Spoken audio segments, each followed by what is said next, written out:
Okay, yeah, welcome to this exercise sample solution, basically. So I'm going to demonstrate today how to build this architecture. That was sort of the homework assignment here, a small architecture for spatial language. And the idea was basically to take the different fields that I showed you yesterday, like a working memory field, a selection field, or just a multi-peak field, and plug them together in a different way now, and also introduce here a small spatial bias for the selection, so that in the end we can really select objects that are, for example, in the left part of the image or in the right part of the image. And what I did also sort of as my homework was to make the whole thing a bit more accessible. I wanted to, instead of using this Gaussian inputs, I now used like a virtual scene. Let's see, maybe I should show you the scene also. So in Cedar, we have this Karen arm robot 3D simulator here that will also, some people will use in their projects. It's a bit weird to steer the camera in here, but the idea for our project now was ignore the robot arm and believe that this purple pyramid here is a camera that points down to the table, right? And on the left-hand side here, you see then the image of that camera, right? Just a flat projection on the 2D surface of the table with a blue ball, a green ball, and a red ball, just to make the whole thing a bit more graspable, right? And then what I did here in Cedar was basic image processing here. I just used the saturation channel and then use the convolution, and then we basically add up at the same picture that we did yesterday, right? So we just have 3 Gaussian blobs here sitting as our input now for our architecture. So it's the same thing as you did with the Gaussian inputs, but now just connected to a camera scene. And I will upload this architecture to the web page. So if you're interested in a little bit of that, want to play around with that, then this is probably a good starting point. Okay, so let's go into the exercise. So the first thing that we want is, of course, again, a field that represents all the objects in the scene.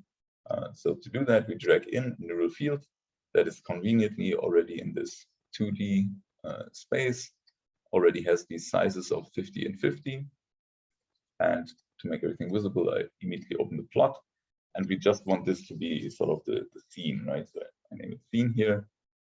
And to now get these inputs into the field, we drag sort of the output here into the input and get 3 blobs here.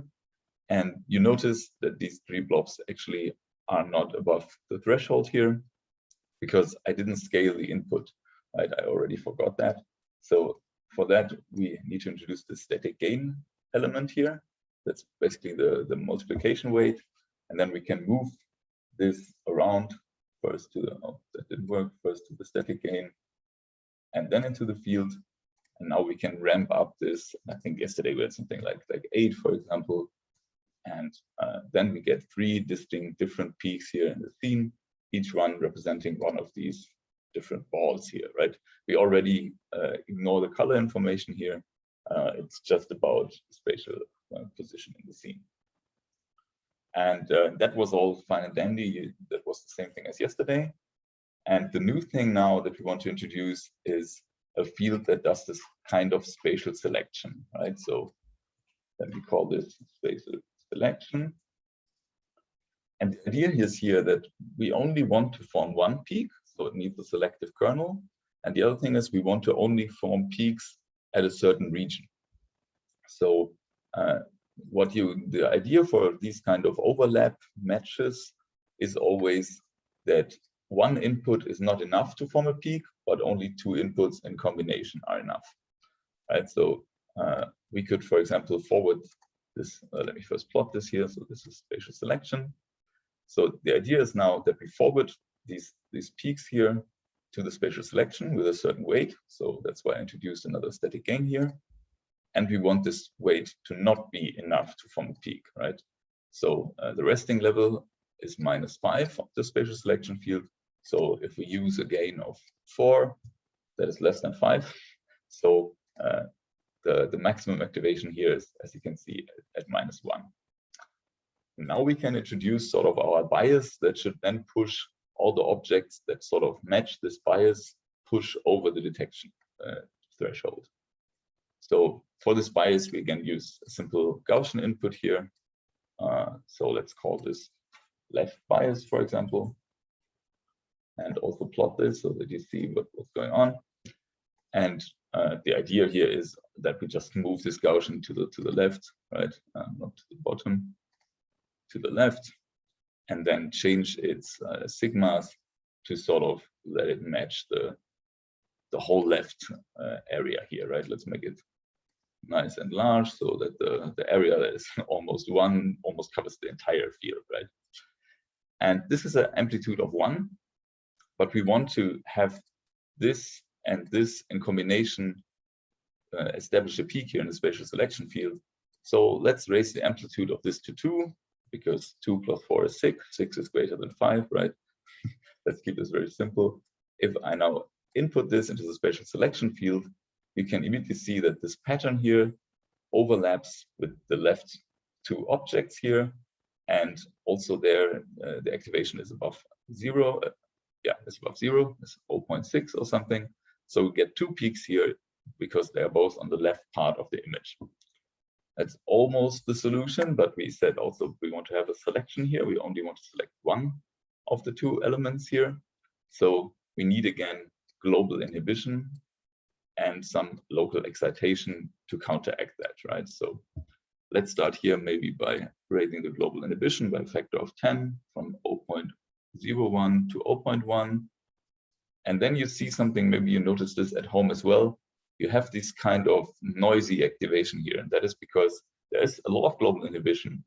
And that's actually too high to maintain the peak, because whenever there's activation above threshold, it gets immediately pushed below, and then it gets pushed up again and below, and you get this strange oscillating behavior.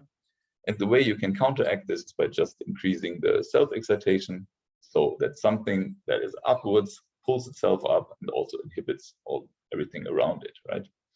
So this way you can see we have now selected just one of these 2, and that's probably also the one that's closer to the center of this Gaussian here. So that has already a bias here to always select this one, but for the remainder of this exercise, that's okay for us. The main part here is, again, you have 2 inputs. Only together they are strong enough to pierce the resting level, and then in the field you have sort of a higher global inhibition and a strong self-excitation to counteract that, to keep a peak around. And the last thing, if you look at our task here, we have now realized the scene representation of the spatial match field. We now want to introduce a working memory so that we can memorize our selection decisions, right? So we pull in another field and also duplicate the static gain, but this time we just want it to be enough, right? So the output is always 1 here because it's a sigmoid, right? And that makes it a 1 if there's a peak. So let's again just choose the A to share the same parameters as yesterday. Name this accordingly, working memory field. And maybe also plot this, maybe move this around here. And add the activation.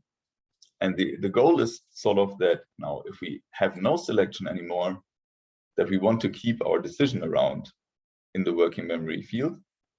But as you can see here in the working memory, it might be a bit confusing because there is some input that looks like real input, but it's actually from 0, 0, 0 to 0.032, right? So that's really sub-threshold activation here that gets forwarded. So that's not at all enough to form a peak here in the working memory field, because there's also no peak in the spatial selection field. So the bottom left plot here is always the important one, because that's the actual peak plot, so to say.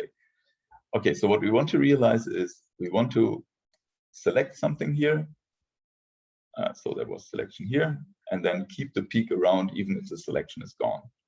So that again uses the formula that I introduced yesterday. So we don't want global inhibition, and we want this Mexican head kernel, right? So we want one kernel that has a very high self-excitation. I think yesterday it showed something like 30.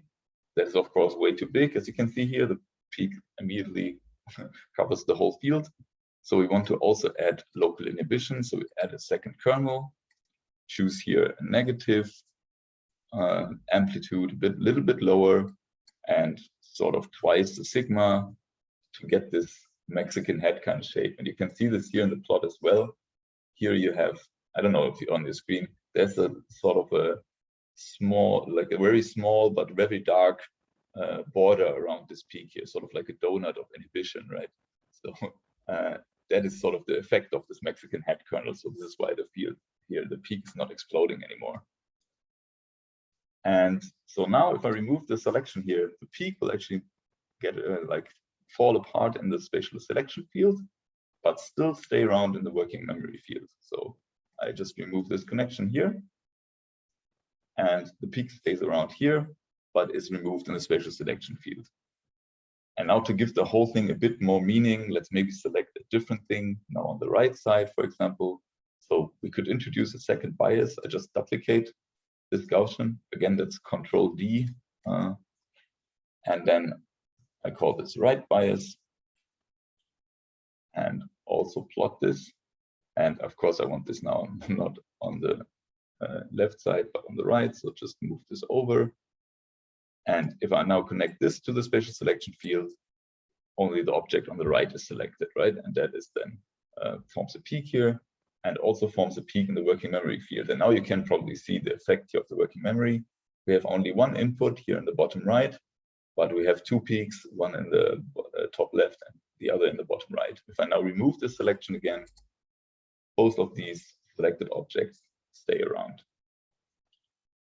That already was it. That was sort of the whole homework exercise. Just again, using the three fields with the different regimes and putting them together. Were there any questions or remarks that came up sort of during your own time with that task? Maybe I stop sharing here.